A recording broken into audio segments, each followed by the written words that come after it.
Cut असा की पहिल्याच घासाला घाम फुटला पाहिजे अशी झणझणीत मिसळ एकदा घरी बनवून खाल्ली की बाहेरची मिसळ खायचं विसरूनच जाल. आता ही मिसळ बनवायला खूप सोपी आहे. कशी बनवायची ते सांगते.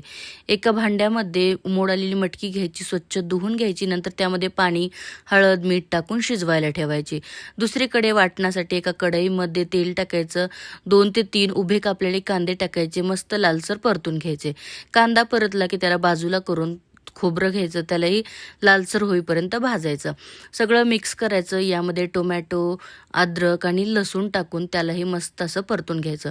टोमॅटो मऊ झाला की यामध्ये थोडीशी कोथिंबीर टाकायची आणि हे मिश्रण थंड करून मिक्सरच्या भांड्यामध्ये काढून घ्यायचं आणि लागेल तसं थोडंसं पाणी टाकून याचं मस्त असं वाटण बनवायचं. सेम कढईमध्ये परत 2-3 चमचे तेल टाकायचं. जिरे, मोहरी, वाटलेलं वाटण, कढीपत्ता टाकायचा. तेल सुटेपर्यंत परतायचं.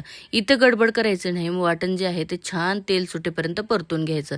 नंतर यामध्ये सुके मसाले टाकायचे. सुके मसाल्यामध्ये हळद, लाल तिखट, गरम मसाला, काळा मसाला, मिसळ मसाला, चवीपुरतं मीठ, थोडीशी साखर टाकायची, कोथिंबीर टाकायची आणि शिजवलेली जी मटकी होती ती पूर्ण टाकायची.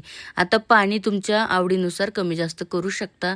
मस्त दणकून 2-3 मिनिटाची वाफ काढून घ्यायची आणि झणझणीत मिसळ आपली तयार आहे. नक्की ट्राय करा.